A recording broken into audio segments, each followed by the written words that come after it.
Queridos amigos, bienvenidos nuevamente al canal. Las sanciones, gran tema. Las sanciones a Venezuela y qué ha pasado con ellas. ¿Están en punto muerto? Ese es el tema de nuestro video del día de hoy.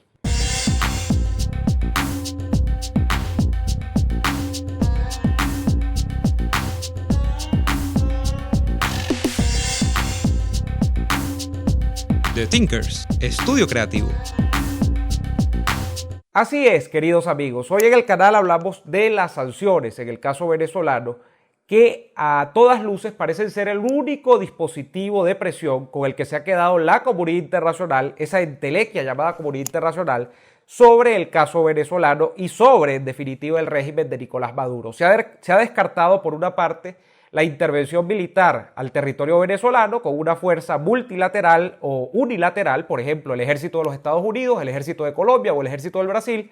Se ha descartado incluso la ruptura diplomática definitiva, y este es un tema muy sensitivo porque muchos países optaron por reconocer como presidente legítimo desde el punto de vista de un interinato a Juan Guaidó, pero no han roto relaciones en absoluto con Nicolás Maduro. De hecho, hay países como Brasil, donde todavía tenía, por ejemplo, el gobierno de Maduro, el gobierno de usurpación, un representante que era un agregado comercial, creo que era que estaba en Brasil, todavía coexistiendo con la representante de Juan Guaidó en ese país, y así muchos otros países que han dicho reconocer a Juan Guaidó, pero donde todavía hay representación diplomática de Maduro, de manera que la ruptura diplomática definitiva tampoco ha sido el mecanismo a seguir, sino que las sanciones económicas escalonadas se han convertido en el último dispositivo utilizado por estos países de la comunidad internacional para presionar sobre el caso Venezuela.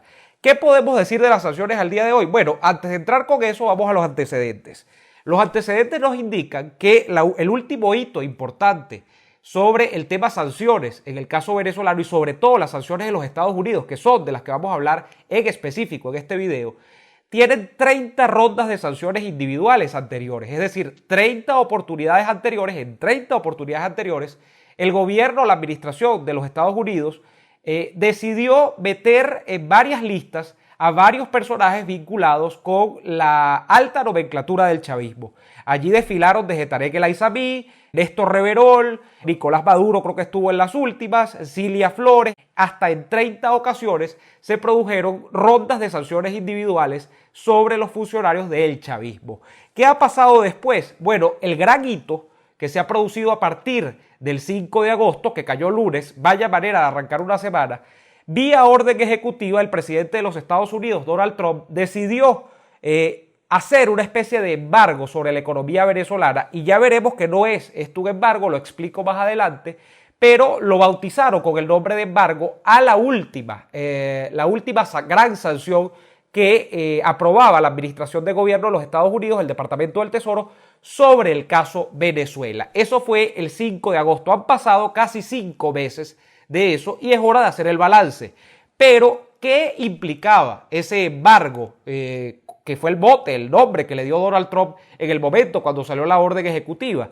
Bueno, implicaba dos cosas a grandes rasgos. Por una parte, el bloqueo, la suspensión de activos del gobierno venezolano en territorio norteamericano. Allí está, por ejemplo, el caso Citgo, que todavía sigue siendo noticia y cuyo destino realmente a esta altura es una incertidumbre de cara al futuro.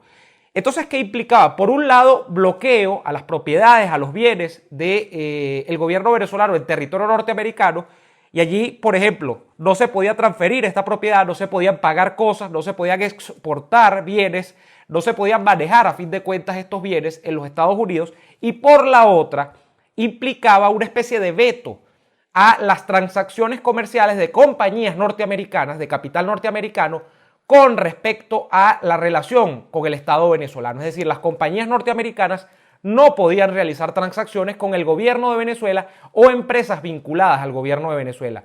Y aquí entramos en un tema arenoso, porque al día de hoy es una sospecha saber si está una empresa en Venezuela vinculada o no con el Estado. De hecho, en tiempo reciente, la empresa de software internacional Adobe tuvo un gran problema porque de buenas a primeras aprobó una especie de suspensión masiva de las licencias que tenían los venezolanos con respecto a la empresa. Esta empresa manejaba software tan importante como Photoshop, como Illustrator, etcétera, etcétera, etcétera. Bueno, luego, por cierto, las sanciones de Adobe han sido levantadas en tiempo reciente. Entiendo que la mayoría de los usuarios en Venezuela ya están viendo habilitadas nuevamente sus cuentas. Pero ¿por qué se produjo lo de Adobe, por ejemplo? Porque en el entendido de la orden ejecutiva de Donald Trump hubo muchas empresas norteamericanas e incluso algunas que no eran norteamericanas, pero que tenían interés monetario en los Estados Unidos, que manejaban muchos capitales en los Estados Unidos y tenían una relación con Estados Unidos, queriéndolo o no, buscaban evadir el tema de las sanciones con los Estados Unidos porque más que penar a compañías norteamericanas, lo que se estaba produciendo era una especie de efecto de profilaxia. No vincularse al gobierno de Venezuela. Y entonces a veces para estas compañías no vincularse al gobierno de Venezuela era no vincularse con Venezuela. Y lamentablemente allí pagaba justo por pecadores, como se dice en el argot criollo, en el argot venezolano, en el caso nuestro, ¿no?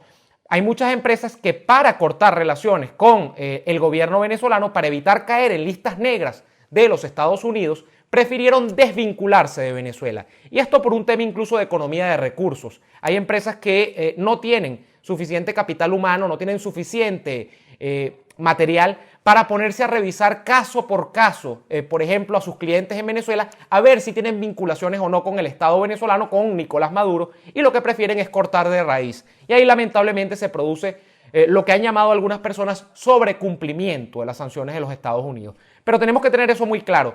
Más allá de las empresas, de los activos, de las personas residenciadas, domiciliadas en los Estados Unidos, hay empresas del mundo, de este gran mundo global, que decidieron no vincularse con Venezuela para no caer en listas negras de los Estados Unidos, del Departamento del Tesoro de los Estados Unidos, y evitar su relación así con el chavismo, para evitar que les vincularan con el chavismo. Estas sanciones tenían unas suertes de licencias o excepciones sobre las que distintas compañías de los Estados Unidos podían aplicar. De hecho, varias compañías petroleras de los Estados Unidos se vieron inmersas dentro de las licencias, tenían licencias para seguir operando en Venezuela. Es el caso, por ejemplo, de compañías tan grandes como Chevron, como Halliburton, como Schlumberger, como Baker Hughes y como Weatherford, que todavía tenían intereses en Venezuela y que luego de las sanciones de agosto, de la orden ejecutiva, pudieron seguir operando en Venezuela en virtud de que tenían una licencia para hacerlo. Esta licencia, por ejemplo, acaba de expirar el 25 de octubre y se tenía que tomar una decisión sobre si continuaban teniendo una licencia para seguir operando o no seguir operando en Venezuela. Lo que entiendo es que la mayoría de estas compañías han obtenido, si no todas, la licencia de renovación para seguir manteniendo sus operaciones en Venezuela. Muchas de ellas, por cierto, tienen operaciones en el área de Petropiar, donde se estima que podrían estar saliendo todavía 200.000 barriles de petróleo y que para no perderse, el gobierno norteamericano ha sido comprensivo con ellas y allí se produce una especie de disonancia cognitiva, ¿no? Porque como un gobierno como el de los Estados Unidos que pretende sancionar a tal escala el tema venezolano y que de hecho ya había aprobado el recorte de la compra de petróleo a Venezuela a principios de año, mantiene a compañías que son o que tienen capital norteamericano todavía operando en Venezuela, pero es que son demasiados millones de dólares que están en juego y que evidentemente no están dispuestos a perderse en medio de este trance. Estas compañías habrían obtenido, repito, extensión de esas licencias de operación hasta principios del año 2020. De manera que eso es un punto interesante. Y es un punto interesante en tanto y cuanto las sanciones petroleras sí han comenzado a operar con fuerza en Venezuela. Han comenzado a operar con fuerza al punto de que no comprando Estados Unidos el petróleo venezolano, este petróleo venezolano luego comenzó a irse a mercados secundarios como la India, como Turquía, etcétera, etcétera, etcétera, y por supuesto a China, donde ya se estaba yendo desde hace muchos años. Pero luego de la aprobación de las sanciones, el mercado chino, por ejemplo, el mercado turco y el mercado de la India, han decidido no seguir comprando petróleo venezolano. Hemos tenido noticia, por ejemplo, de que en el caso chino, la enorme empresa CNPC, creo que es una empresa estatal de China, la empresa petrolera estatal CNPC, ha decidido no comprar más petróleo venezolano.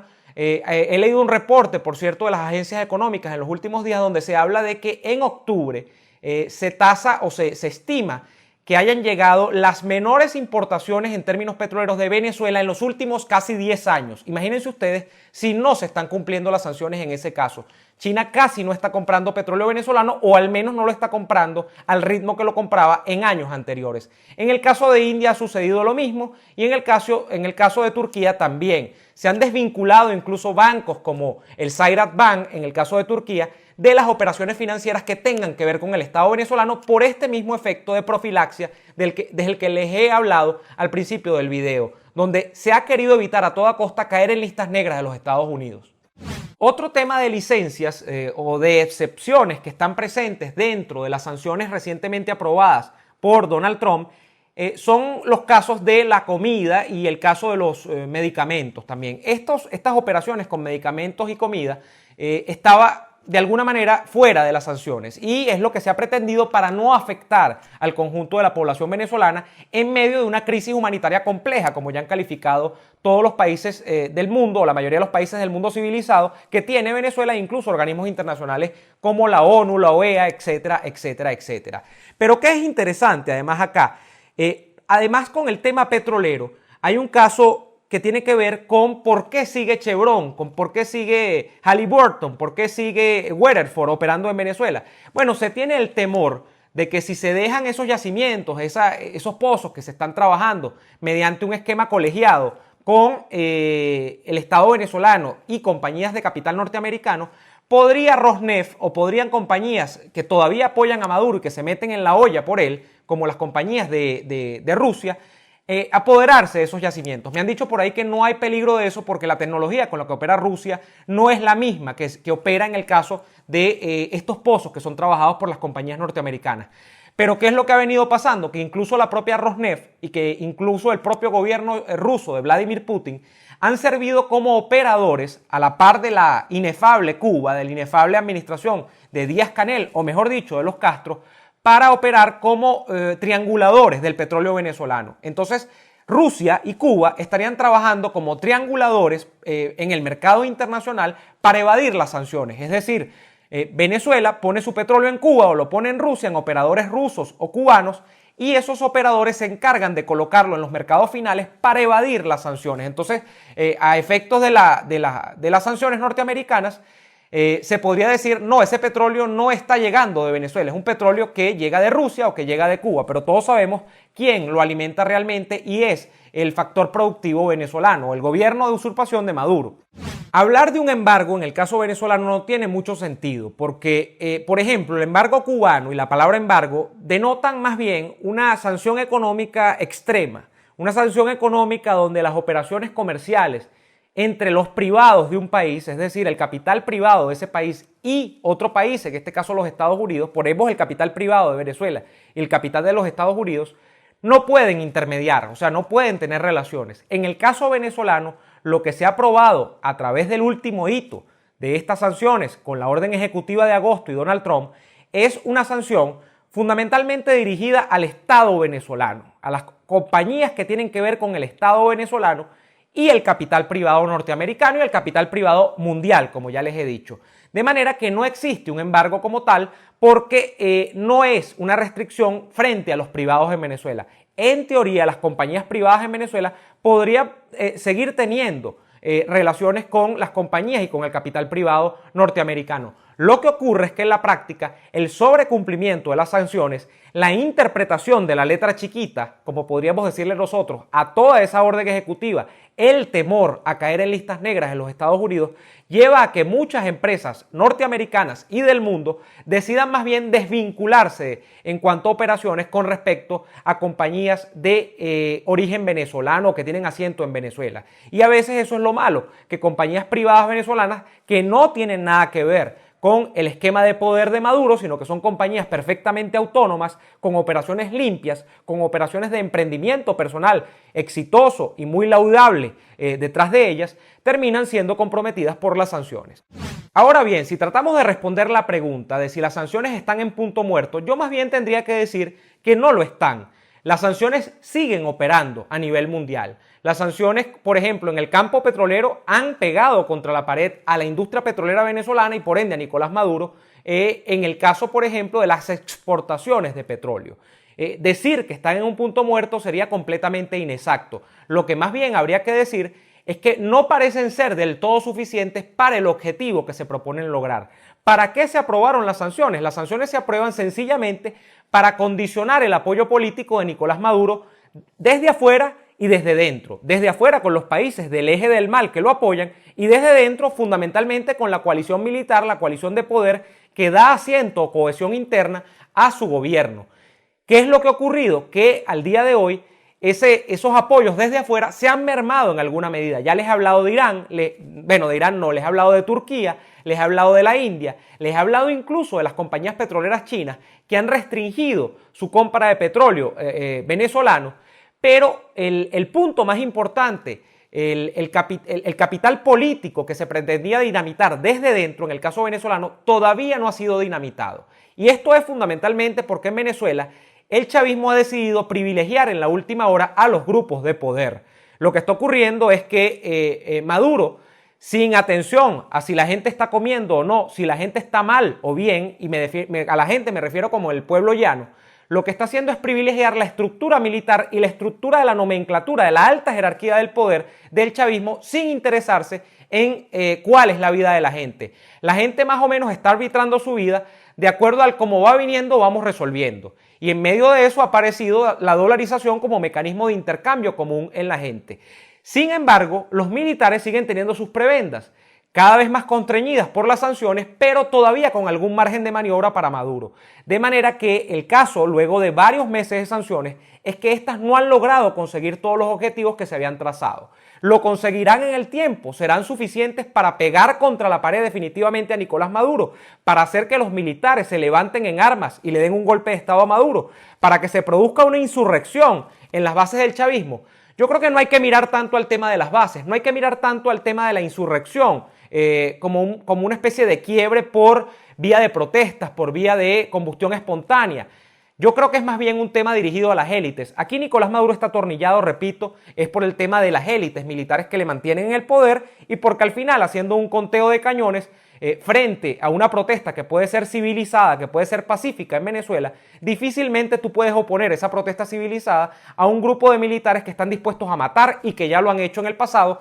Para más ejemplos, 2017, 2014 y muchos años atrás también se habían producido. Entonces, Venezuela está operando al día de hoy en medio de las sanciones con operaciones privadas, con capital privado, que es de dos grandes aguas. Un capital privado perfectamente ganado por emprendedores, por gente que está echándole un cerro de aquellas, que está echándole pichón, como decimos los venezolanos, que están moviendo lo que pueden, aquellos pequeños sectores de la economía, del comercio, por ejemplo, y otro capital privado, pero que es más bien un capital público privatizado. Es un capital que venía de la renta petrolera y que venía de negocios del Estado, que ha sido privatizado por pequeños clanes que Maduro, repito, ha decidido preservar, favorecer. Y esos clanes son en su mayoría clanes militares y clanes de la alta jerarquía del poder. Eso es lo que explica por qué en Venezuela todavía hay una economía que, pese a las sanciones, pese a un decrecimiento económico continuado, pese a una hiperinflación que ya se traza en más de 100.000%, por ejemplo, anual, sigue teniendo espacios para, de alguna manera, amortiguarse esa economía. Es por ese capital privado de dos órdenes.